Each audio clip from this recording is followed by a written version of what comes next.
Something structurally just happened on the XRP Ledger.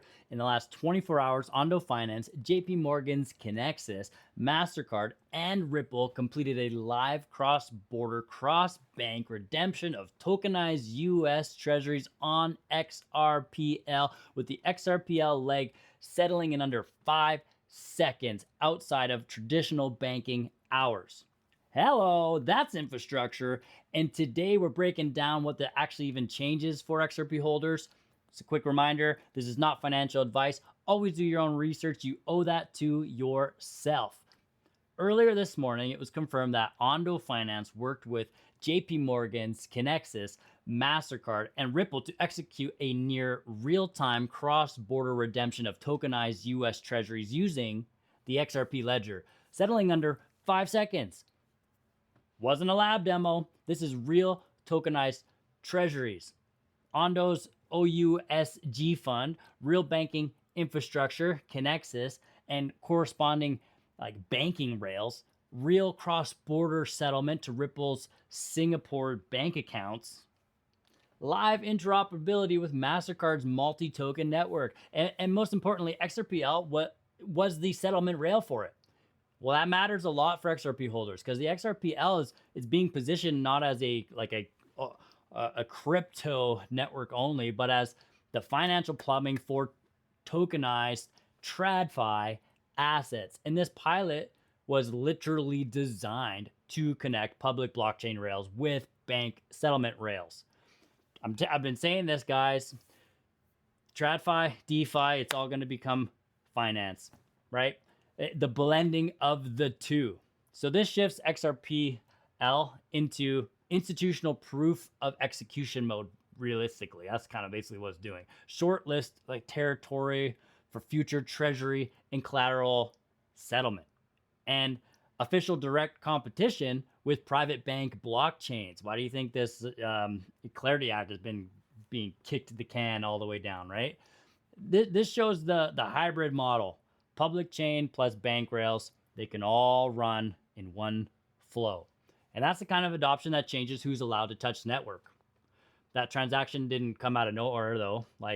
Tokenized treasuries are now roughly a $12 billion market, and the broader tokenized real-world asset market has grown pretty sharply in this last year, but into 2026, it's going up there. It's getting up there. And this the redemption infrastructure has been the kind of the weak link because it still relies on wires, manual steps, and banking hours, right?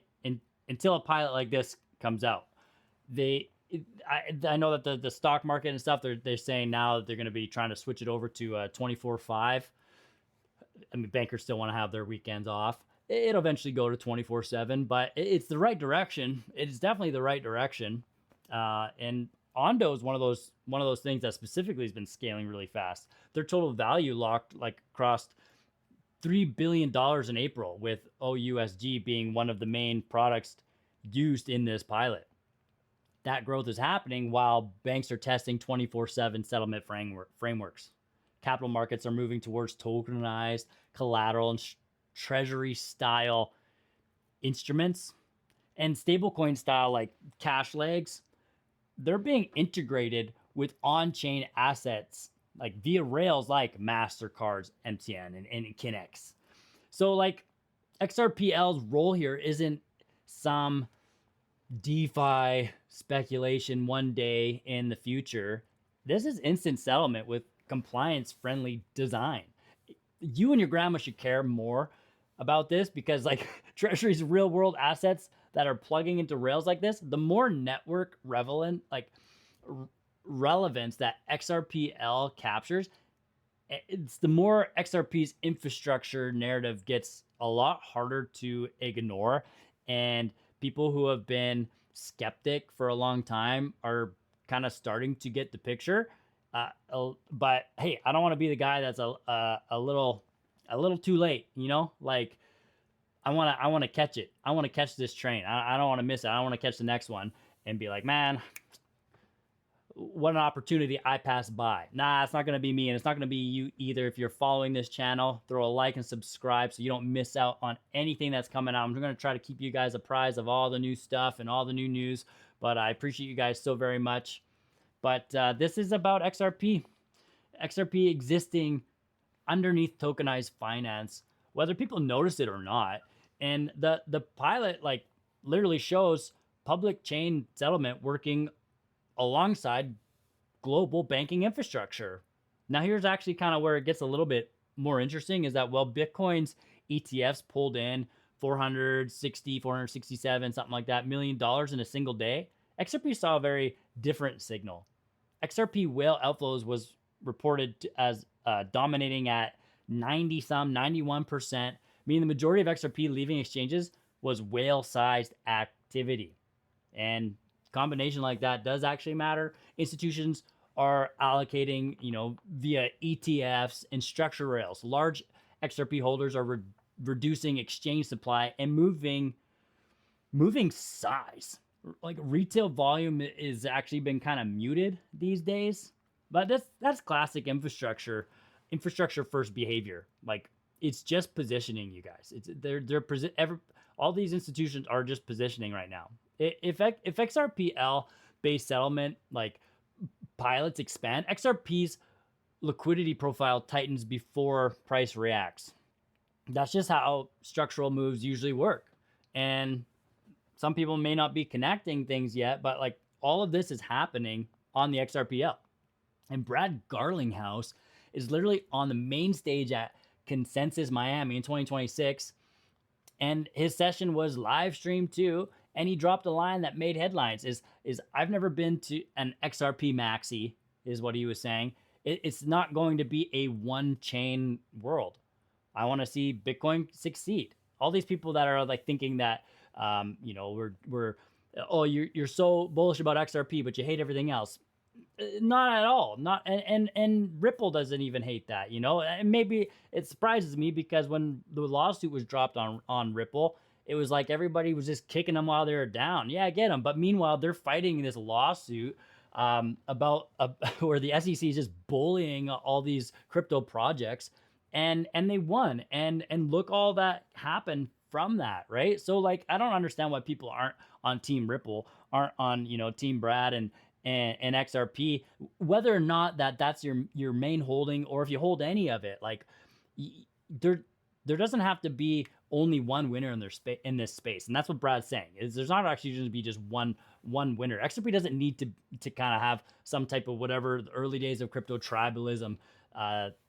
That it doesn't need that to be integrated. Before you used to have the ADA Cardanos and or was it the ADA Cardanos? ADA, the Cardano Samurais, like all these different chains had different, it used to be the XRP army. Now it's kind of like the XRP family. But even Brad was like at the XRP conference was saying like, hey, sometimes we kind of have to be an XRP army because, the big dome in Vegas, they were like, his opening remarks were saying that he tried to get them to have some, advertisements on the dome. And they're like, we're only going to do it for Bitcoin and Ethereum.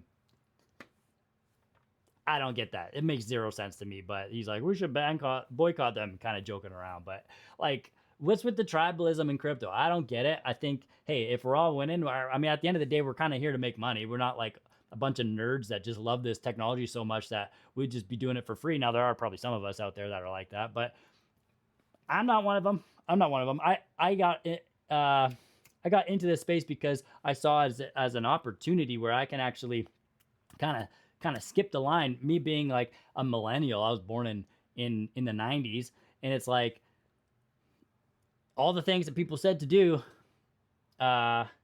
you can do, like go to school, you get a good job, you save, you get a down payment, you do this. Well, none of that stuff worked, right? Like, and I don't think that retirement and kind of you got the RRSPs, that ain't gonna do nothing for you. So it's kind of like, hey, what are some other options here? And crypto is one of those options. Crypto is like, it was the big giant that's sleeping and jumping on it. I wish I jumped on it earlier, but hey, I'm here now.